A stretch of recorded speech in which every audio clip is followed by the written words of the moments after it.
మన ప్రభువును రక్షకుడు యేసుక్రీస్తు నామమున మీ అందరూ కూడా హృదయపూర్వక వందనాలు తెలియపరుస్తున్నా. అందరికీ వందనాలు. దేవుని యొక్క సన్నిధానంలో ఇంతవరకు అందరూ కూడా చాలా మంచిగా పాటలు పాడారు. అందరిని బట్టి వందనాలు తెలియపరుస్తూ ఉన్నాం. బాక్స్ కూడా ఈరోజు బాగా వచ్చినట్టు అనిపిస్తుంది నాకు. సౌండ్ అంతా కూడా నేను పుష్పలతో ఆయన గారు అల్లుడి గారు అన్ని కూడా సౌండ్ అన్ని కూడా సరి చేశారు. ఆయన బట్టి కూడా వందనాలు తెలియపరుస్తున్నాం. అంటే మ్యూజిక్ చాలా నీట్గా వచ్చినట్టు నాకు అనిపించింది. మరి మీకు తేడా కనిపించిందో లేదో, అందుకని అవి ఇంకెవరు కూడా వాటిని తిప్పడం కానీ అటు ఇటు ఫ్రెష్ చేయటం కానీ దయచేసి ఇంకా చేయటం. ఒక అలా చేస్తే మరి అదంతా సిస్టమ్ అంతా పాడైపోతుంది. దయచేసి ప్రతి ఒక్కరు కూడా ఇంకెవరు కూడా దాని జోలికి వెళ్ళొద్దు, దయచేసి గమనించాను. కాబట్టి దేవుని యొక్క సన్నిధానంలో దేవుని ఆరాధిస్తున్న మనము ఈ రాత్రికాల సమయంలో క్లుప్తంగా కొన్ని విషయాలు మనం తెలుసుకుందాం. సామెతల యొక్క గ్రంథం గురించి కొన్ని సత్యాలు మనం తెలుసుకుందాం. రాసిన వ్యక్తి సొలొమోను అని పరిశుద్ధ దేవుని యొక్క లేఖన భాగంలో 1వ అధ్యాయం 1 నుంచి 9 వచనాల్లో చదవలసినది కానీ రాయబడినట్లుగా మనం చూస్తూ ఉన్నాం. అలాగే సుమారు ఇందులో మనం గమనించినట్లయితే 375 సామెతలు ఉన్నాయి. ఎన్ని సామెతలు ఉన్నాయట? 375 సామెతలు.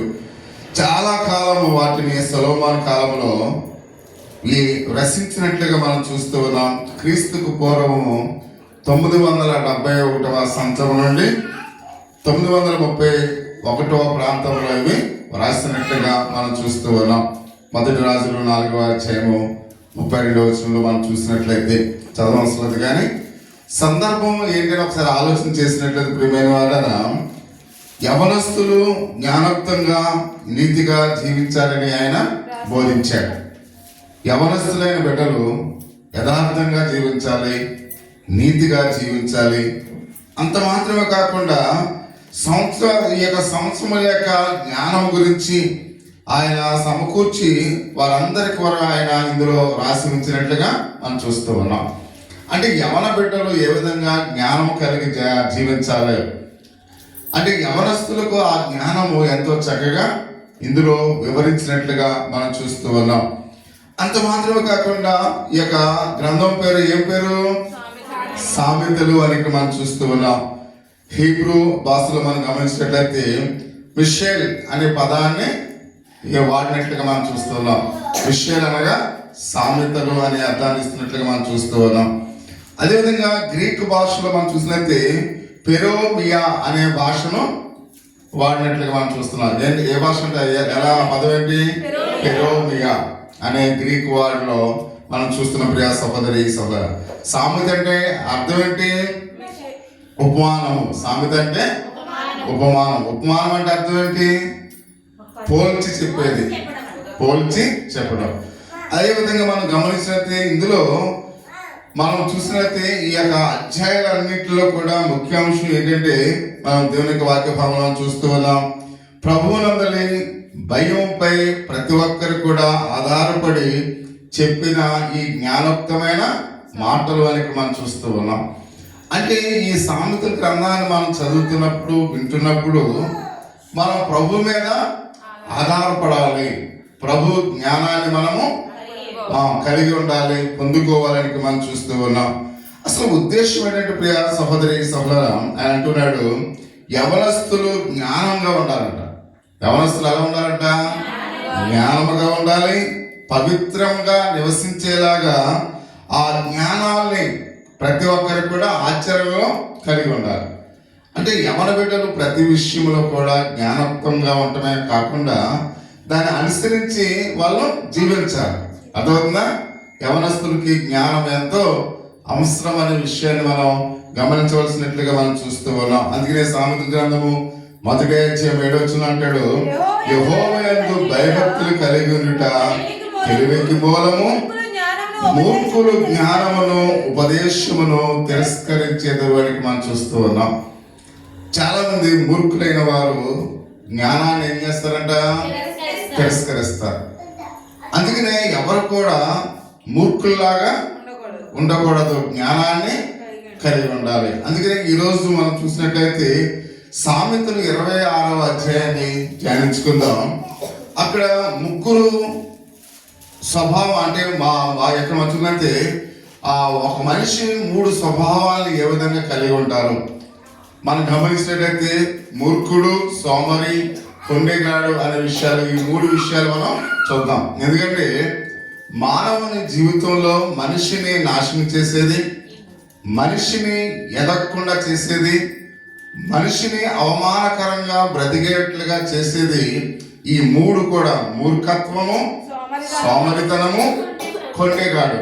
ఈ 3 కూడా చాలా ప్రమాదకరమైనవి అనే విషయాన్ని జ్ఞానైన సొలొమోను మనకు తెలియజేస్తూ ఉన్నాడు. అది నేను సామెతల గ్రంథం 26వ అధ్యాయము 6వ వచనాన్ని ఒకసారి చూసినట్లయితే 6, 7, 8 ఒక చదువు. మూర్ఖుని చేత వర్తమానము పంపువాడు కాళ్ళు తెగగొట్టుకుని విషము తాగిన వానితో సమానుడు. కుంటివాని కాళ్ళు కొట్టలేకున్నట్లు మూర్ఖుల నోట సామెత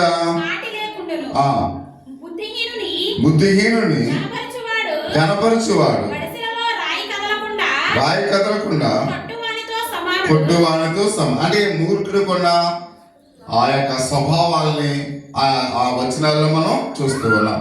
సోమరి యొక్క స్వభావాన్ని 13, 14, 15 వచనాల్లో మనం చూద్దాం. సోమరి సింహం ఉన్నదని, ఈదులో సింహం ఉన్నదని, మొదటి మీద తలుపు తిరుగును, తన పడక మీద సోమరి తిరుగును, సోమరి పాత్రలో తన చెయ్యి ముంచును, నోటి ఎత్తుకు తిరిగి ఎత్తుట కష్టమనుకొనిను. ఏడుగురు కంటే సోమరి తన దృష్టికి ఇక్కడ తనే జ్ఞాని అనుకుని. ఇక్కడ కొండెగాడు గురించి మనం చూసినది 22వ వచనాన్ని చూద్దాం. కొండెగాడు మాటలు రుచికర పదార్థము లాంటివి. అంటే ఇక్కడ మనం గమనించినట్లయితే మూర్ఖుని యొక్క మనస్తత్వం ఎలా ఉంటుంది, సోమరి మనస్తత్వం ఎలా ఉంటుంది, కొండెగాడి యొక్క మనస్తత్వం ఎలా ఉంటుందో క్లుప్తంగా కొన్ని విషయాలు మనం తెలుసుకుందాం. ఒకవేళ ఈ 3 విషయాలు మన హృదయాల్లో ఉన్నట్లయితే, మన అంతరంగాల్లో ఉన్నట్లయితే, మన ఊహలో మన తలంపులో ఉన్నట్లయితే వాటిని మనం విడిచిపెడదాం. ఎందుకంటే ప్రియ సహోదరి సహోదరుడుగా ముందుగా మూర్ఖుడు గురించి కొన్ని విషయాలు మనం తెలుసుకుందాం. తనకేమి తెలియకపోయినా అన్నీ తెలుసు అనుకుంటాడంట. మూర్ఖుడు ఏమనుకుంటాడంట? తనకు ఏమీ తెలియకపోయినా అన్నీ నాకే తెలుసు.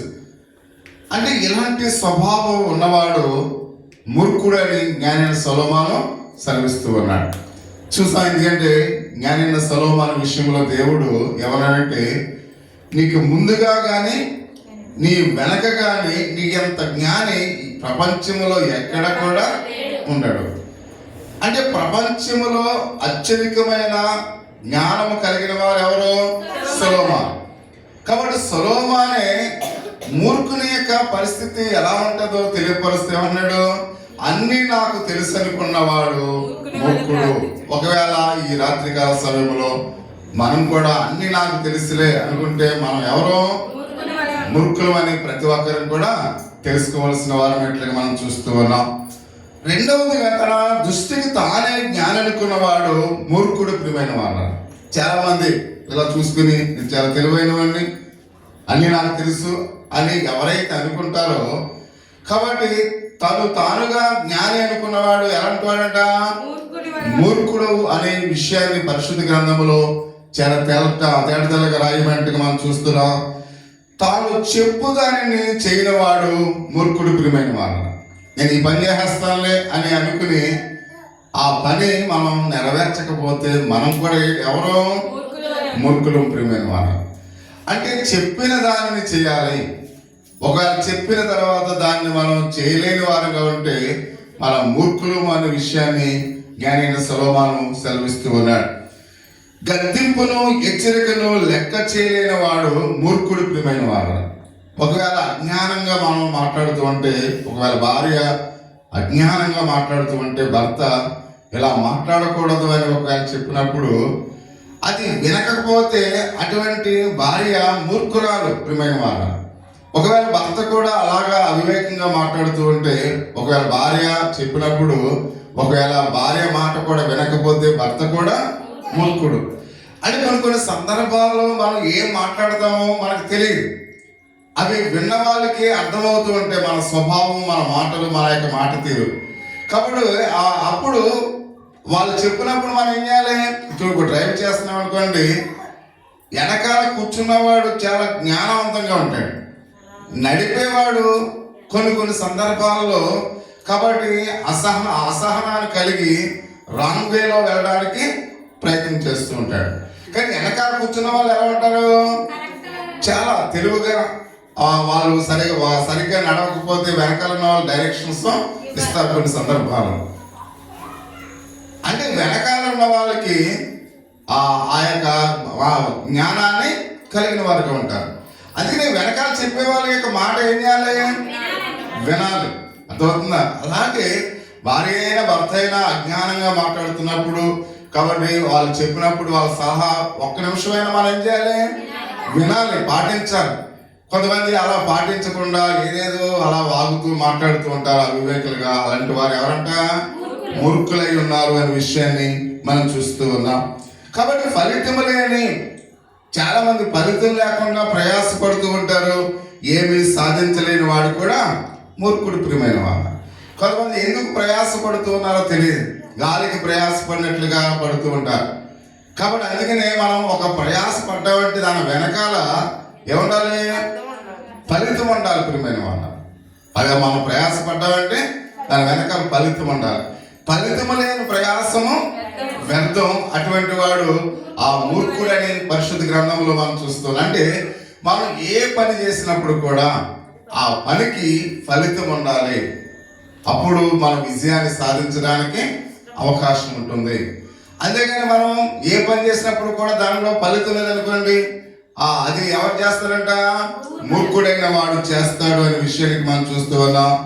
ప్రళయం వస్తుందని కదలకుండా కూర్చున్నవాడు కూడా మూర్ఖుడే. కొంతమంది చూడండి ఎలా కూర్చుంటారు. ఒకవేళ మబ్బేస్తుంది అనుకోండి, మబ్బేస్తుంది బట్టలు ఏమైనా ఆరేసా తీయంటే ఏం కదా, మబ్బు లేదు ఏం లేదు అంటారు కొంతమంది. ఆ గడిబిడిగా వర్షం వచ్చేసిన తర్వాత తడిసిపోతుంటే అయ్యో నా భర్త చెప్పాడే నేను తీయలేదునే అప్పుడు అనుకుంటారు.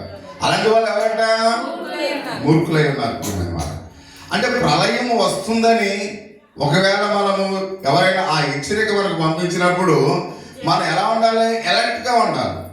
అర్థమవుతుందా? ప్రతి ఒక్కరిని కూడా ఎలర్ట్గా ఉండాలి. అందుకని ఆ ఎలర్ట్గా మనం చూడండి, వర్షము ఎప్పుడైతే ఆ వాతావరణం సరిగ్గా లేనప్పుడు గవర్నమెంట్ వారు ఏం చేస్తారు? కొన్ని హెచ్చరికలు చేస్తారు. ఆ హెచ్చరికలు జ్ఞానవంతంగా ఉన్న వాళ్ళు ఏం చేస్తారు? వాళ్ళు పాటిస్తారు. అజ్ఞానంగా ఉన్న వాళ్ళు ఆ హెచ్చరికలను లెక్క చేయరు ప్రియమైన వారు. అందుకని ఎప్పుడు కూడా ప్రతి విషయంలో మనం ఎలా ఉండాలి? ఎలర్ట్గా, జాగ్రత్తగా ఉండాలి అనే విషయానికి మనం చూస్తూ ఉన్నాం. గుణపరచుటకు ఎంత మాత్రం కూడా కొంతమంది అంగీకరించరు. గుణపరచడం అంటే ఒరే మంచిగా ఉండాలి అని చెప్పినప్పుడు ఆ గుణపరచడానికి ఎవరు కూడా చాలా మంది ఏం చేయాలంట? అంగీకరించరు. గుణపరచడం అంటే అర్థమైందా? నువ్వు జ్ఞానంగా లేకుండా తెంగరవాడుగా ఉన్నావు అనుకోండి, అలాంటి వాళ్ళని తల్లిదండ్రులు ఏంటి, స్నేహితులు ఏంటి, ఫ్రెండ్స్ ఏంటి ఏం చేస్తారు? ఆ మంచి మాటలు చెప్పి వాళ్ళని గుణపరుస్తారు. కొంతమంది అవి ఏం చేస్తారంట? త్రోసి వేస్తారు. కాబట్టి అలా త్రోసి వేసే వాళ్ళు ఎవరంట? ఆ మూర్ఖులై ఉన్నారు అనే విషయాన్ని పరిశుద్ధ గ్రంథంలో అయితే మనం చూస్తూ ఉన్నాం. ఇచ్చిన ఘనతను కాలదనుకున్న వాడు కూడా మూర్ఖుడే. దేవుడు ఒక్కొక్కరికి ఒక్కొక్క స్థానాన్ని ఇస్తాడు, ఒక్కొక్కరికి ఒక అవకాశాన్ని ఇస్తాడు. ఆ అవకాశాన్ని నువ్వు చేయదాల్చుకున్నట్లయితే, ఆ అవకాశాన్ని నువ్వు విడిచిపెట్టినట్లయితే అటువంటి వారు కూడా ఎవరంట? మూర్ఖులైన వారు ఉన్నారు. అందుకని దేవుడు ఇచ్చిన అవకాశాన్ని మనం ఎవరిని కూడా విడిచిపెట్టకూడదు. ప్రతి ఒక్కరిని కూడా అవకాశాన్ని మనం చేజార్చుకోకూడదు. ప్రతి ఒక్కరికి కూడా దేవుడు ఇచ్చిన అవకాశాన్ని జ్ఞానయుక్తంగా మనం దాన్ని ఏం చేయాలి? పని చేయాలి దాని కొరకు ప్రియమైన వారు. అలాగూ చేయలేని వాడు మూర్ఖుడు అనే విషయానికి మనం చూస్తూ ఉన్నాం. మాటలతో దిద్దబడక బెత్తముతో అంత మాత్రమే కాకుండా మనం చూస్తున్నాం, దెబ్బలు కోరుకునేవాడు కూడా మూర్ఖుడు. తల్లిదండ్రులు చెప్పినప్పుడు పిల్లలు వినాలి. మీరు తల్లిదండ్రులు చెప్పినప్పుడు ఫస్టే తండ్రి నేను గద్దించినప్పుడు నువ్వు విన్నావనుకో, నీ తండ్రికి బెత్తంతో పని ఉండదు. నువ్వు వినకపోతే మీ డాడీ ఏం చేస్తాడు? బెత్తం పట్టుకుంటాడు. అందుకనే మూర్ఖులైన పిల్లలు తండ్రి చెప్పిన వెంటనే మాట వినరంట. విననప్పుడు తండ్రి ఏం చేస్తాడు? చేసుకోవడమో బెత్తం పట్టుకుని ఒక దెబ్బ కొట్టడమో చేస్తాడు. అంటే దెబ్బలు తినేదాకా పిల్లలు వచ్చారంటే వాళ్ళు ఎవరంట? మూర్ఖులు, ప్రియమైన వాళ్ళ. అందుకని ఎవరు కూడా తండ్రి చెప్పగానే, తల్లి చెప్పగానే వెంటనే రెస్పాండ్ అవ్వాలి. వెంటనే ఆ మాట మీరు ఏం చేయాలి? వినాలి. మీరు విన్నప్పుడు ఆ తండ్రి నేను చూసి మళ్ళీ ఏం చేస్తాడు? సంతోషపడతాడు. అప్పుడు ఆ బెత్తం వాడడానికి అవకాశం అనేది ఉండదు. బెత్తం వాడడానికి అవకాశం మీరు ఇచ్చారంటే మీరు ఎవరంట? మూర్ఖులతో సమానమని పరిశుద్ధ గ్రంథంలో జ్ఞాని అయిన సొలొమోను సెలవిస్తున్నట్లుగా మనం చూస్తూ ఉన్నాం. ఎదుటివారిని మూర్ఖులుగా ఎంచేవాడు కూడా మూర్ఖుడైన ప్రియమైన